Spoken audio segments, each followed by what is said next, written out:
Listener discretion is advised.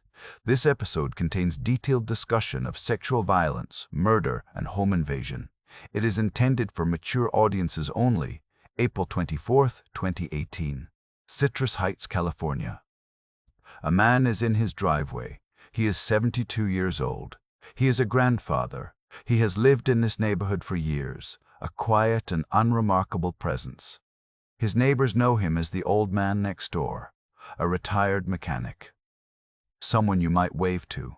Law enforcement officers approach. He is arrested without resistance. He mutters something to himself as the handcuffs go on, something witnesses later describe as disturbing, though accounts of the exact words differ. He is placed in a vehicle and driven away. His name is Joseph James D'Angelo, and he has been hiding in plain sight for more than 40 years. He is the man who terrorized California from the mid-1970s through the mid-1980s, the man who broke into more than 100 homes, who raped more than 50 women and girls across the state, who murdered at least 13 people, who tied couples to their own furniture and stacked dishes on the back of bound men, whispering to them that if those dishes fell, he would kill the person they loved most. He was, for decades, one of the most wanted, unidentified criminals in American history. And for decades, he lived among ordinary people, raised a family, and was never suspected. They seem ordinary. They hold jobs, have families, smile at their neighbors. They're the ones you least suspect. And sometimes, by the time you know what they are, it is already too late. I am Ben. Welcome to Dark Whispers, Serial Killers. Joseph James D'Angelo was born on November 8, 1945, in Bath, New York. His family relocated to California when he was young, and he grew up in the Central Valley. By all accounts, his early life offered no obvious warning signs of what was to come. He enlisted in the Navy, he served, he came home. He then did something that, in retrospect, is one of the most chilling facts of this entire case. He became a police officer. In 1973, D'Angelo joined the Exeter, California Police Department. The following year, he transferred to the Auburn Police Department, where he worked as a patrol officer. He was, by professional accounts, competent and unremarkable. He was trusted with a badge, a weapon, access to criminal databases, and knowledge of investigative methods and patrol rhythms. He was also, investigators now believe, already committing crimes. The exact moment his criminal activity began remains uncertain. What is known is that by 1976, the Sacramento area was experiencing something it had never seen before: a series of home invasions. A man who entered houses in the night and terrorized the people inside. He cut telephone lines before he entered. He unlocked windows during the day so he could return after dark. He came prepared, with cord, with bindings, with deliberate and patient intent. He became known as the East Area Rapist. Over the next 3 years, he committed dozens of sexual assaults across Sacramento and the surrounding counties. He was methodical, he was patient, he had studied his targets in advance, sometimes for weeks. Law enforcement formed task forces. The FBI sent behavioral analysts. Composite sketches were created from survivor and witness descriptions. Neighborhood watches were established across an increasingly terrified suburban Sacramento. He was never identified. In 1978, something happened that the investigators who later reviewed the case would describe as one of the most agonizing missed opportunities in American criminal history. Joseph D'Angelo, active duty police officer, was arrested for shoplifting. The items he stole from a Save Mart supermarket in Auburn were a hammer and a can of dog repellent. These are not random items. A hammer, dog repellent. These are components of the kit that investigators had already identified as consistent with the East Area Rapists' attacks, tools for assault and for dealing with dogs that might raise the alarm. He was fired from the Auburn Police Department. He was not connected to the ongoing rape investigation. He was not scrutinized further. The East Area Rapist continued his attacks and began to move. By the late 1970s, the attacks shifted south, the Bay Area. then further south still, into Southern California, and as they moved, they changed. The sexual assaults continued, but now murder followed. Couples began dying in their homes, beaten, shot. Law enforcement in Southern California was investigating what appeared to be an entirely separate offender, a man they called the original Night Stalker. This was not Richard Ramirez, the Night Stalker who would later terrorize Los Angeles. This was someone else, someone who operated in a different mode, quieter, more controlled, more methodical, someone who left DNA at crime scenes but whose identity remained completely unknown. No one connected him to the East Area Rapist in the North. The crimes that can be confirmed to him in this period are among the most devastating in the case file. February 2, 1978, Rancho Cordova, Sacramento County. Brian Marjorie was 21 years old, a United States Army sergeant stationed at Mather Air Force Base. His wife Katie was 20. They had been married less than a year. They were walking their dog in their neighborhood that night, a quiet suburban street, an ordinary evening errand, when they encountered D'Angelo. He shot them both. Investigators believe they had seen something they were not meant to see. A man in the dark, in a neighborhood where he did not belong, doing something he did not want witnessed. They were killed for being in the wrong place at the wrong moment. December 30th, 1979. Goleta, California, Santa Barbara County. Robert Offerman was a physician, 44 years old. Deborah Manning was a psychologist, 35. They were found shot to death inside his condominium. According to reports reviewed by investigators, evidence suggested Offerman may have partially freed himself from his restraints, that he had fought back. He was shot regardless. March 13, 1980, Ventura, California. Lyman Smith was 43, a prominent local attorney with political aspirations. His wife Charlene was 33. They were beaten to death with a log taken from their own fireplace. Lyman's teenage son discovered them. Their murders drew significant community attention not only because of the brutality, but because of who Lyman Smith was, a known figure, someone the community believed was safe.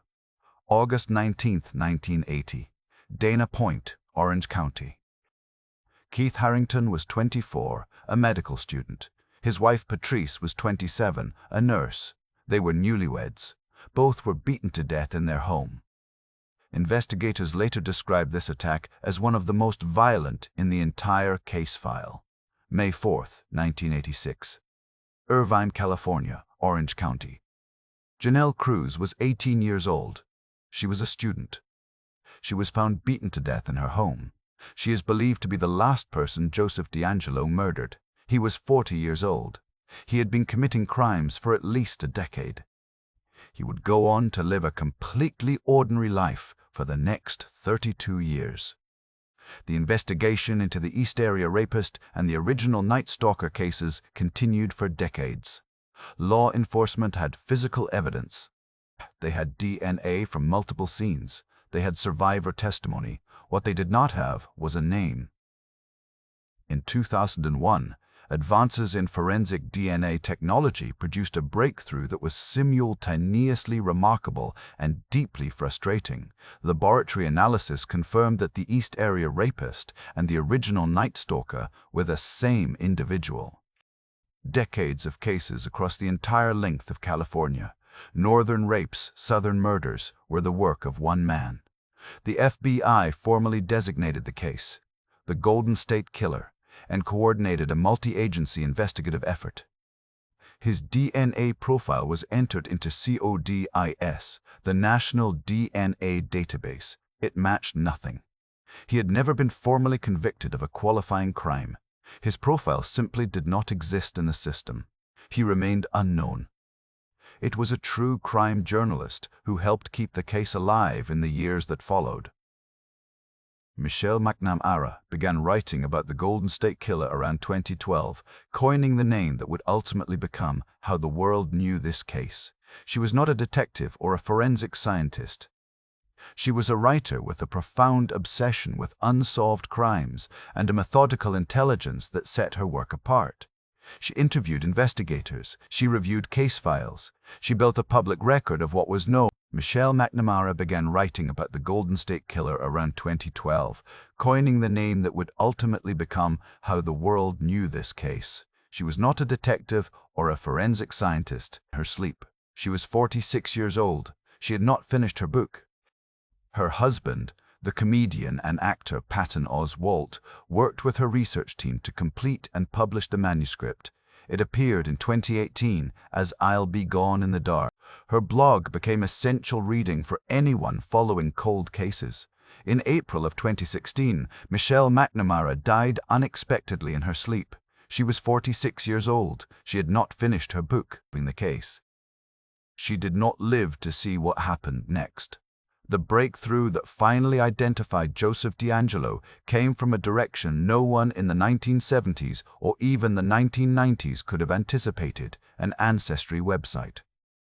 Investigative genetic genealogy had emerged as a new frontier in forensic science.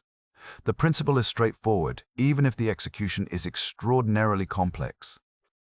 Consumer DNA testing services, the kind millions of people use to trace their family history or find distant relatives, contain vast databases of genetic profiles. If a crime scene DNA profile is uploaded to one of these databases, it can be matched against those profiles to identify distant relatives of the unknown subject.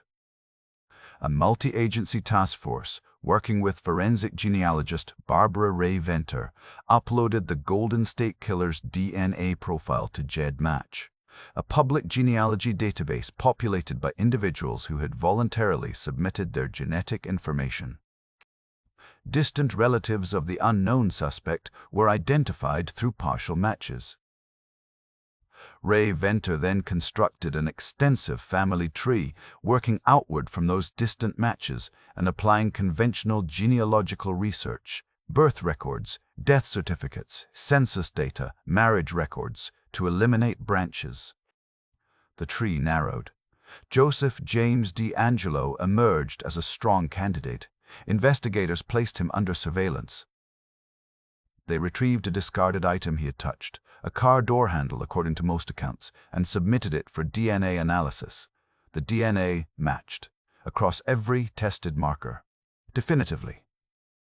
On April 24, 2018, law enforcement moved to his home in Citrus Heights.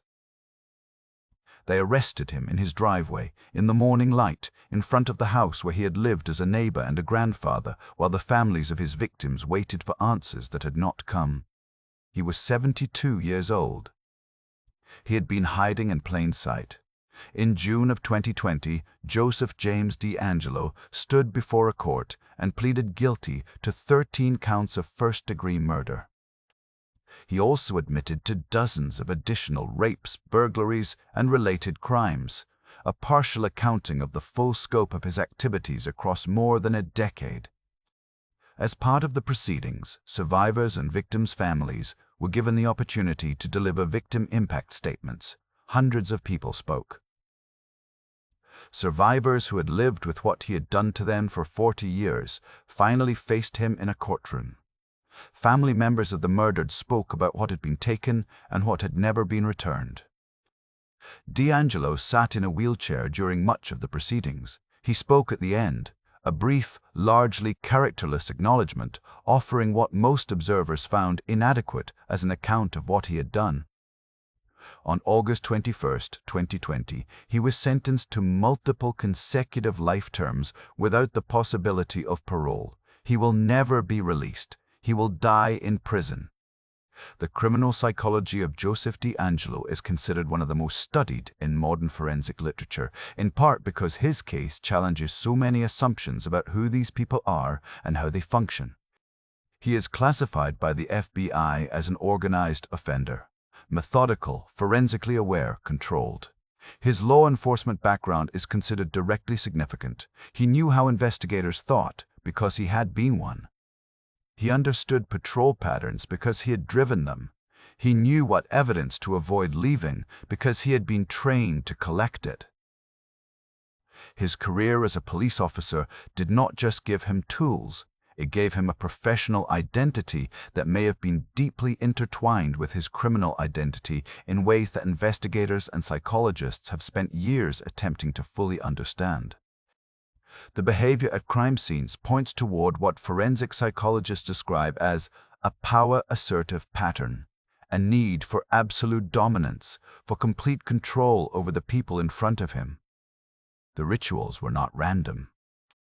The dishes stacked on the back of a bound man, the whispering voice, the phone calls made to victims weeks after attacks, calls in which he would breathe or mutter or simply be present on the line. These are not the behaviors of someone acting in the moment. They are the behaviors of someone who had thought about this, who returned to it, who derived prolonged gratification from the fear he had created. The trophies, small, often low-value personal items taken from victims, are consistent with a pathological need to possess some piece of the experience after the fact. Investigators believe the items were kept for years, possibly decades. Evidence of this was found when his home was searched following his arrest. What makes his case especially studied is the duality. He held steady employment. He raised a family. His neighbors found him unremarkable. There were no reports of volatility, no community concern, no flagged behavior across the 32 years between his last confirmed murder and his arrest. He lived inside ordinary life with what he had done, and apparently continued to do so without significant internal disruption. Criminologists use the term compartmentalization for this capacity, the ability to separate one identity from another so completely that neither contaminates the other. In D'Angelo's case, the compartmentalization was total, sustained across decades, and sophisticated enough to survive the investigation of his crimes becoming national news, the publication of a best-selling book about the case, and the public identification of his DNA profile as the Golden State Killers. He knew who they were looking for. He looked in the mirror every day and knew, and he went to work, came home, and said nothing. The names of the survivors of Joseph D'Angelo's sexual assaults are protected, and the courage they displayed, in speaking to investigators, in participating in decades of investigation, in finally standing before him in a courtroom in 2020, cannot be overstated. They were not silent. They were persistent. They demanded that the case not be forgotten, and in doing so, they helped ensure it wasn't. Brian and Katie Ma-Jo-E were 21 and 20, newlyweds walking their dog. Robert Offerman and Deborah Manning were a doctor and a psychologist who fought back. Lyman and Charlene Smith were found by a child. Keith and Patrice Harrington, they were not silent. They were persistent. They demanded that the case not be forgotten, and in doing so, they helped ensure it wasn't. Brian and Katie Ma-Jo-E were 21 and 20, newlyweds walking their dog. Investigators in multiple counties and agencies kept working through budget cuts and cold case reassignments, and the reasonable human temptation to conclude that some things simply cannot be solved. It took the others, named and unnamed, the survivors and the dead, are the reason Michelle McNamara spent years of her life on this case. Joseph D'Angelo is in prison. He will die there. He will not see the door from the inside of his own choice again. That is not everything, but it is something. I am Ben. Thank you for listening to Dark Whispers, Serial Killers. New episodes every week. Until next time, stay safe, stay aware. And remember, the scariest monsters are the ones you never suspect.